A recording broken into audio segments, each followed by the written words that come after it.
present perfect tense present perfect tense ကတော့အဓိကသူဒီ experience ကိုပြောတာပဲအတိတ်က experience ကိုဖော်ပြတဲ့နေရာမှာသုံးပေးရတဲ့အဓိပ္ပာယ်ကလှုပ်ဖူးတယ်လို့အဓိပ္ပာယ်ရတယ်ဥပမာထားပါတော့ I have eaten ဆိုရင်စားဘူးတယ်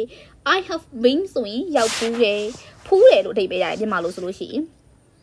ဆိုတော့အချို့ကလေးတွေကဒီမှာမှားကြတယ် teacher present perfect နဲ့ရေးရမှာလား simple past နဲ့ရေးရမှာလားနှစ်ခုလုံးကအတိတ်က experience ကိုပြောတာပဲအတိတ်အကြောင်းကိုပြောတာပဲဟုတ်ပြီအကယ်၍ကိုကလှုပ်ဖူးတဲ့အကြောင်းကို result ကိုပြောချင်ရင် present perfect tense ကိုသုံးအဲ့လိုမဟုတ်ဘူးဘယ်နှစ်ခုနှစ်ကဘယ်တုန်းကလှုပ်ခဲ့ကြောင်းဆိုပြီးတော့အချိန်ကိုအဓိက emphasize လုပ်ချင်ရင် simple past tense ကိုသုံးအဓိကကွာချက်ကအဲ့ဒါပဲတော့အချိန်အတိအကျကိုစတောင်းမှာဖော်ပြကြလို့ရှိရင် verb to အချိန်အတိအကျဖော်ပြမထားလို့ရှိရင်ဒီအခုလက်ရှိခေါ်တဲ့ present perfect လို့ခေါ်တဲ့ has a plus verb 3အောက်မှာ example ရေးပေးထားတယ် I'm visited to my aunt last year အရင်နှစ်ကလေအတော့စီသွားလေခဲ့တယ်သွားလေခဲ့တယ်ဘယ်တုန်းကလဲအရင်နှစ်ကဆိုတဲ့အချိန်ပြပုတ်ကို emphasis လုပ်ချင်လို့ last year ပါတဲ့အချိန်မှာကျွန်တော် visited နဲ့ရေးပေးထားတယ်အဲ့လိုမဟုတ်ဘူးဘကန်ကိုရောက်ဖူးပါတယ်ပြောချင်လား I've been to ဘကန်ဆိုရင်ပြီးသွားပြီဒါလေးပဲဆိုတော့အဓိကကိုက experience ကိုပဲပြပြချင်တာဆိုလို့ရှိရင် present perfect tense ကိုသုံးမယ်အချိန်အတိအကျကိုဖော်ပြချင်တာဆိုရင်တော့ simple past tense ကိုသုံးပေးရမယ်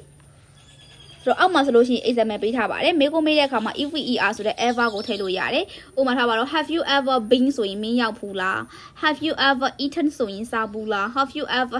had ဆိုလို့ရှိရင်လည်းစားဘူးလားပေါ့နော်ဒီမှာဆို example တွေရေးပေးထားတယ်ဘောကမှာတစ်ခါတော့ဆိုတဲ့သဘောမျိုးတက်ရောက်ပါတယ်တစ်ခါပဲလုပ်ဖူးရင်တော့မှပဲ yes လို့ဖြေလို့ရပါတယ်ဆိုတော့ have you ever been to ပကံကိုရောက်ဖူးလားရောက်ဖူးတယ်ဆို yes I have မရောက်ဖူးဆိုရင် no I haven'tအကယ်၍အဲ့လိုမျိုးမငင်းချင်ဘူးတစ်ခါမှလို့ငင်းချင်လို့ရှိရင် never နဲ့ညင်လို့ရတယ် I've never နဲ့ညင်လို့ရတယ်ဆိုတော့ ever ရဲ့ opposite က never ဖြစ်ပါတယ်တခါမှမလုပ်ဘူးမသွားဘူးမစားဘူးမတောက်ဘူးအဲ့လိုမျိုးအဓိပ္ပာယ်ရတယ်နောက်တစ်ခါ present perfect tense ကိုရေးတဲ့အခါမှာ just တွေ already တွေ recently တွေ yet တွေစတာနဲ့တွဲလို့ရတယ် just just အခုလေးနေဆိုတဲ့အဓိပ္ပာယ် already ပြီးသွားပြီနှင့်ပြီးပြီဆိုတဲ့အဓိပ္ပာယ် recently တိတ်မကြသေးခင်ကဆိုတဲ့အဓိပ္ပာယ်ဆိုတော့ဒီသုံးခုကိုကျတော့ကျွန်တော်က you simple simple ဆိုတာထပ်ပေါ့နော်ရိုးရိုးဒီ statement အတွက်သုံးပြီးတော့YET ရက်ကို question ရဲ့ negative ရဲ့အတွက်အဓိကသုံးရတယ်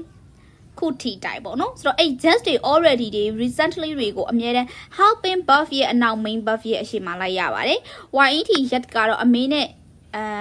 ဒီအငင်းမှာသုံးပေးရတယ်အမြဲတမ်းစာတန်းနောက်ဆုံးမှာရေးပေးရတယ်အောက်မှာ example တွေပေးထားပါတယ် I've just finished my homework အခုပဲအိမ်စာပြီးသွားတာ I've already finished eating ငါပြီးသွားတာကြာပြီနော် I've recently done my homework တိတ်မကြသေးခင်ကပဲငါအိမ်စာပြီးသွားတာကွာ